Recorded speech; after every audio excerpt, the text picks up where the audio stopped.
Hey everybody, welcome back to the Dungeon Dive. Daniel here. Hey, we just wanted to give a quick literary update from some of the stuff I have been reading. First up, let's look at Sakulina by Philip Fracassi. I wanted to read a quick passage out of here, something I thought that was really well written.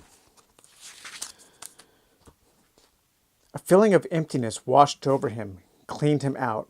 Now, out here in the dark, afraid and soon to die, he was a shell of who he thought he was, an empty vessel, fragile, dying, and worthless. Even worse, he didn't know if he even cared what happened to him, to the others. In the dark night, floating on the great ocean, life seemed more passing. Their new world was death now, a dark place dominated by a split horizon of black water and a sooty, starless sky. He felt like a speck in this world, and insignificant as dust. There was no blanket of stars, no stunning cosmos in the heavens to pray to. The bowl of space hung blank and desolate and uncaring as the water. So that brief passage, in my opinion, really shows that Fracassi really knows how to write. I mean, he is a very good writer. Unfortunately, the book itself is just not so good.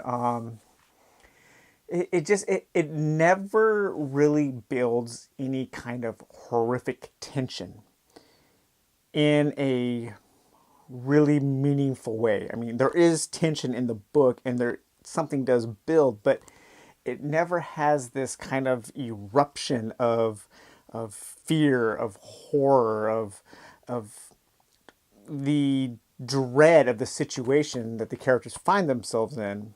It never erupts in a way that is pleasing. Basically, it's a story about a group of two brothers, their friend, and the brother's father. They go out on a fishing expedition, and all kinds of weird things happen. They discover some kind of like weird creature thing, but it never the first time you experience the creature, it never really evolves from there. It stays kind of flat. And it's kind of how I describe the book. It's kind of a flatliner of a book. It very much feels like a book written to become a movie. And there's quite a few horror books like that. And I don't mind them. Actually, some of them I think are really good. Excuse me. David Morrell's the Totem. David Morrell, absolutely brilliant writer. He wrote First Blood, and one of my top 5 favorite weird fiction stories of all time, which that's going to be in a video probably next week.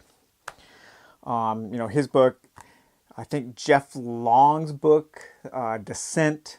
The book, I'm blanking on the author's name, but The Relic was based off of The Ruins. Those are all books that feel like movies, and pretty good movies have been made out of the books. Some of the movies are better than the books. Like The Ruins, the movie is much better than the book.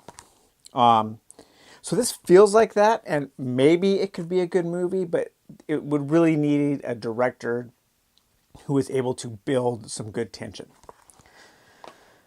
And the second book I read is called Star Creek, and that was by Nathan Carson.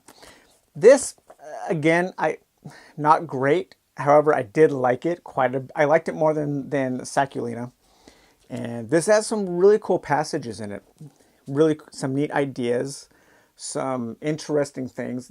I think the main problem with this book is there was never any kind of character that I could latch onto in any meaningful way. So I wasn't really concerned about anybody and what happened to them in the book. It is kind of a nostalgia trip, kind of a throwback. There's lots of talk about heavy metal and D&D and arcade games and that kind of stuff. So it's definitely, I think it takes place like in the 80s.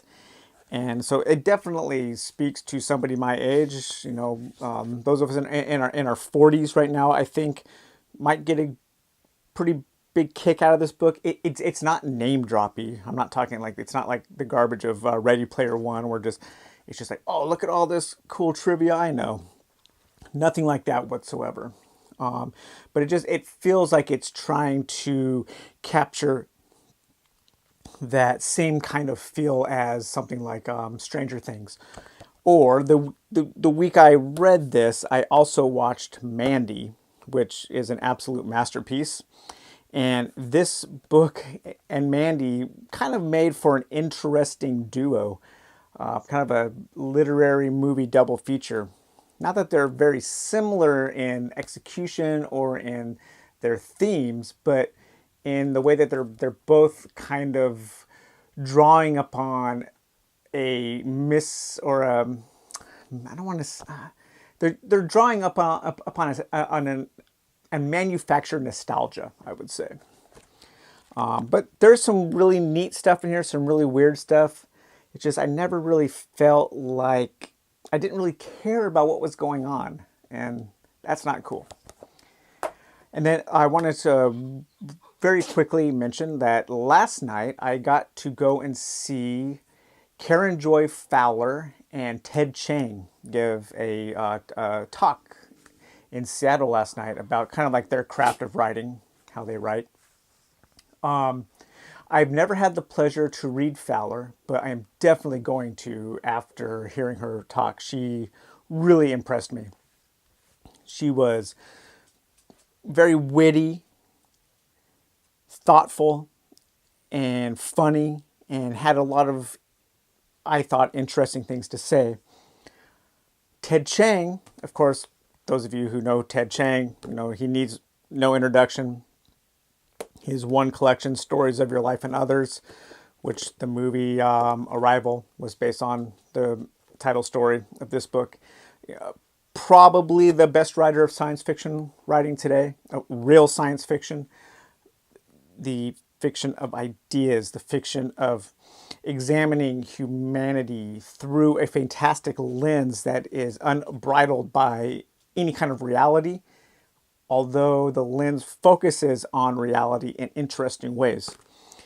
And it was really neat to hear him talk. He speaks very much like how he writes, slow, incredibly thoughtful, not afraid to commit to an idea, but he takes a long time to find the idea to commit to. And that is very much how he writes. He is not prolific at all. He's very slow. He said last night that he doesn't have any stories that he has started that he hasn't finished. So that kind of gives you a little insight into his work ethic. He commits, he thinks of an idea for a long time and then commits to it and finishes that and doesn't move on.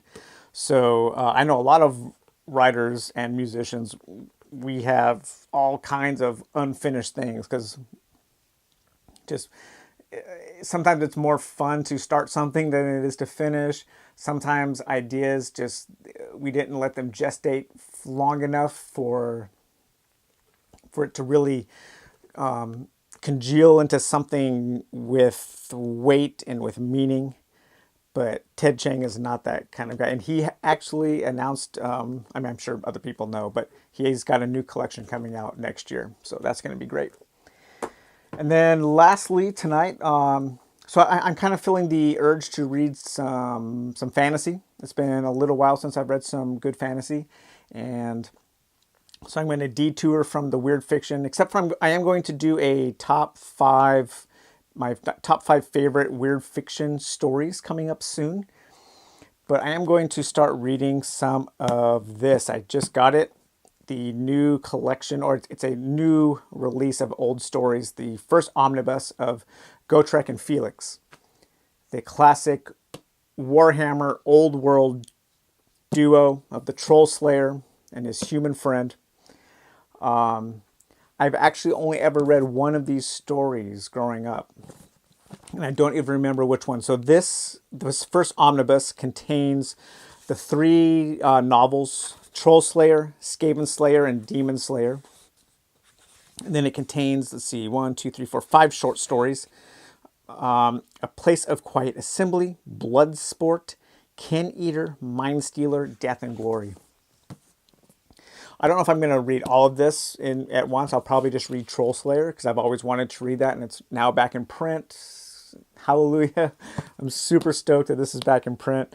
I always thought of these two guys as kind of like the, Warhammer's version of Fafhrd and the Grey Mouse, or not exactly, but I like fantastic duos, Carmen and Rosalind, Fafhrd and the Grey Mouser.